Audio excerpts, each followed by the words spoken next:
Standard second. Welcome in maths lecture. In today's we are learning our chapter number give and text, and in previous lecture we have completed up to page number 98. Now today we are going to start from here, Venkatesa's canteen.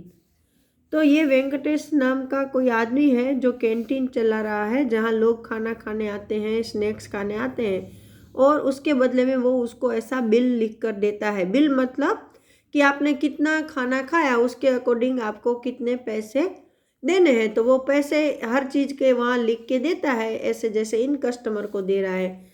फिर उसके बदले में customer जो है, मतलब जो खाना खाने आते हैं वो लोग, उसको कस्टमर बोलते हैं, तो वो उसको पैसे देता है। जैसे कि सपोज ये 4 लोग खाना खा रहे हैं, तो उसका बिल हुआ है 150 रुपीज़, तो ये लोग उसको 200 रुपये देंगे। तो वेंकटेशा है वो 200 रुपीज़ में से 150 काट लेगा और 50 रुपीज़ इसको वापस करेगा। तो ये प्लस माइनस ये सब तो जिसको बिजनेस करने होते हैं, छोटे बड़े कोई भी, उनको ये आना ही चाहिए। तो यहाँ पर उसके बारे में कुछ बताया है, help Venkatesha to make the bills, कि भाई वेंकटेशा को बिल बनाने में मदद करो। तो यहाँ उसने बिल बनाया है डोसा 23 रुपीज़, उत्तपम 28 रुपीज़। तो बिल में तो हमें सब चीज़ों को प्लस ही करना होता है, और फिर हम उसको बताते हैं कि भाई आपका बिल इतना हुआ। तो यहाँ पर हम करेंगे प्लस का सिंबल। पहले वंस की प्लेस को हम प्लस करेंगे। तो देखो 3 + 8 करना है, तो 3 के अंदर हम 8 प्लस करें। इससे बेटर है कि हम 8 में 3 प्लस करें, तो जल्दी हो जाएगा। तो 8 को माइंड में रखो और 3 को उंगलियों पे ले लो, ठीक है। तो 8 के बाद 9, 10 और 11 कितने हुए? 11। तो 1, 1, 11 हम ऐसे लिखते हैं। तो ये वंस की प्लेस का जो 1 है वो हम यहाँ लिखेंगे, और दूसरा 1 है वो यहाँ हम कैरी करेंगे, है ना।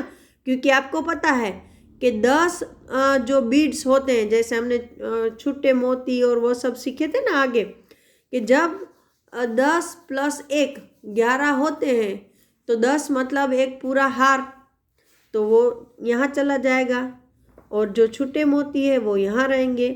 तो 11 मतलब 10 + 1, तो 1 है वो यहाँ रहेगा, और 10 है वो यहाँ 1 बन के कैरी हो जाएगा।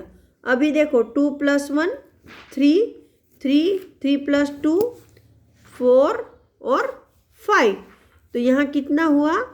51 रुपीज़। आई बात समझ में? चलो ऐसा ही कोई दूसरा भी बिल है जो हम देखते हैं। फिर यहाँ दूसरा बिल है जिसमें इडली के 15 रुपीज़ है और कॉफ़ी के 8 रुपीज़।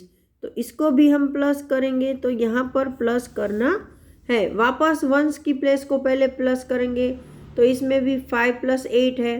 तो 8 को माइंड में रखो और 5 को उंगलियों पे। तो ये 1 2 3 4 5 हो गए। अभी 8 को माइंड में रखा है, तो 8 के बाद 9, 10, 11, 12 और 13 मतलब क्या? 10 + 3, तो 3 को हम यहाँ रखेंगे और 1 को यहाँ कैरी करेंगे। तो यहाँ नीचे कुछ भी नहीं है, तो 1 + 1 = 2। तो इसका बिल बनेगा 23 रुपीज़ का। यहाँ जो नंबर आते हैं वो अगर 10 या 10 से ज़्यादा हैं, तो अगला नंबर आपको आगे कैरी कर देना है। देखो जैसे 8 + 5 कितने हुए? 13। तो पहले आपको अगर समझ में नहीं आ रहा है तो 13 को यहाँ लिखो। फिर ये है वंस की प्लेस, मतलब छोटे मोती जो हम समझते थे, तो ये है, उसको यहाँ रखना है। और ये टेंस की प्लेस है, मतलब 10, तो उसको यहाँ कैरी कर देना है। यहाँ 1 है तो 1 करना है, 2 है तो 2, 5 है तो 5। यहाँ 10 की प्लेस पर जो भी नंबर है उसको आगे कैरी कर देना है।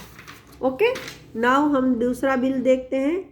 दही वड़े का 25 रुपीज़ है और चिली राइस का 18। तो वापस हम इसको प्लस करेंगे। 8 + 5, तो हमने यहाँ पर भी किया था। 8 + 5 क्या होता है? ऐसे 13। तो 13 का ये 3 है वो मैं यहाँ रखूँगी और ये 1 है वो यहाँ पर मैं कैरी कर दूँगी। तो 2 + 1 3, 3 + 1 4, 43 रुपीज़ होंगे। अब ये वाला बिल, सूप का 27 रुपीज़, नूडल्स का 15 रुपीज़। तो वापस यहाँ पर पहले वंस का प्लस करेंगे, तो 7 को माइंड और 5 को हैंड पर। तो 7 के बाद 8, 9, 10, 11 और 12 का यहाँ बचेगा 2 और 1 करेंगे कैरी। 2 + 1 3, 3 + 1 4। तो ये हो गए 42 रुपीज़। तो इतना सबको समझ में आया कि हम इसको कैसे टेंस और वंस को प्लस करते हैं और टेंस को कैसे कैरी करना है। अगर नहीं समझ में आ रहा है तो ये वापस देखना। ओके, चलो नेक्स्ट पेज करते हैं। Now it's time to buy, मतलब कुछ खरीदने का समय है। Oh you again more homework. पहले एक बार आया था कि ये लड़की है इस अंकल के पास जाकर पूछती है कि मुझे इतने का ये लेना है ना इतने का ये लेना है, तो अंकल आंसर देते जाते हैं। फिर लड़की बोलती है कि मुझे तो कुछ नहीं लेना है, ये तो मेरा होमवर्क था। तो आज वापस वो लड़की अंकल के पास आई है, तो उसको देखकर अंकल बोलते हैं कि ओ आज क्या तुम्हें और तुम वापस आ गई, क्या और भी होमवर्क है? तो ये लड़की क्या पूछ रही है, क्या बोल रही है? No, this time I have to buy 8 pencil and 5 erasers. ये लड़की बोल रही है कि नहीं नहीं भाई, इस बार मैं होमवर्क करवाने नहीं आई हूँ, मुझे तो क्या करना है तो कि 8 पेंसिलें लेनी है और 5 इरेजर लेने हैं। तो ये अंकल बोलते हैं sure, the pencil cost 16 rupees, the eraser cost 15 rupees. ये अंकल बोल रहे हैं कि अगर आपको 8 पेंसिलें लेनी है तो 16 रुपये लगेंगे और 5 इरेजर लेने हैं तो 15 रुपये। तो ये लड़की इसका हिसाब लगा रहा है।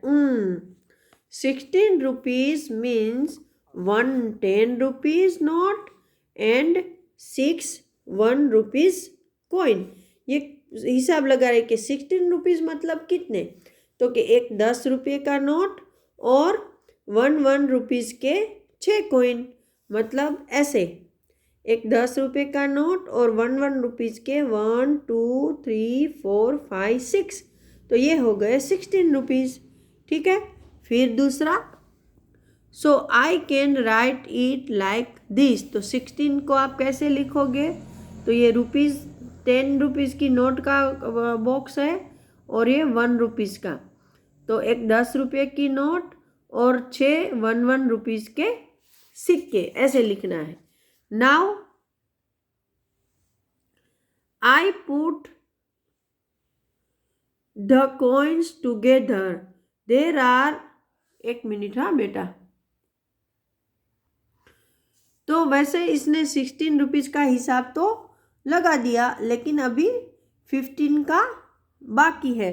तो 15 में क्या होगा कि 1 10 रुपीज़ की नोट और 1 2 3 4 5 1 रुपीज़ के सिक्के, तो वो यहाँ पर लगा रही है कि देखो 16 रुपीज़ को मैं कैसे लिखूँगी, तो कि 10 रुपीज़ की 1 नोट और 1 रुपीज़ के कॉइन 6। 15 को कैसे लिखोगे, तो कि 1 रुपीज़ की 10 रुपीज़ की 1 नोट और 1 रुपीज़ के 5 कॉइन, ऐसे। यहाँ आई पुट द कॉइन टुगेदर, यहाँ फिर वो कॉइन को जोड़ रही है कि कितने सिक्के हुए, तो 6 को माइंड में रखो, 6 के बाद 5 उंगलियों पर, तो 6 के बाद 7 8 9 10 11, तो कितने कॉइन हुए 1 के, तो के 11। I put coin together, there are 11 coins, that becomes 10 and 1। तो ये बोल रही है कि 11 कॉइन हुए, मतलब एक 10 रुपये का नोट और एक रुपये का कॉइन। तो ये अंकल बोल रहे हैं कि अरे वाह, तुम्हें तो पता चल गया कि ये कैसे करना है। तो 10 रुपये का नोट हम इधर डाल देंगे, है ना, और 1 रुपये का कॉइन हम इधर रखेंगे। फिर ये 1 + 2 + 3, तो यहाँ आएगा 3, मतलब ये तो हो गया 31 रुपीज़, है ना। देखो फिर वो करवा रही है। Very good, now you can see there are 3 notes in all, कि यहाँ 3 नोटें हो गई तो 31 रुपीज़ हो गए। आई हैव टू पे 31 रुपीज़ बट आई हैव ₹40। ये लड़की क्या बोल रही है कि मेरे पास, मुझे पता चल गया कि अगर मुझे इतनी पेंसिलें और इरेज़र लेनी है तो मुझे 31 रुपीज़ देने पड़ेंगे, लेकिन मेरे पास तो 40 रुपीज़ है। तो मुझे कैसे पता चलेगा कि 40 रुपीज़ में से मुझे कितने वापस मिलेंगे या कितने कम पड़ेंगे। So find out how much money you get back.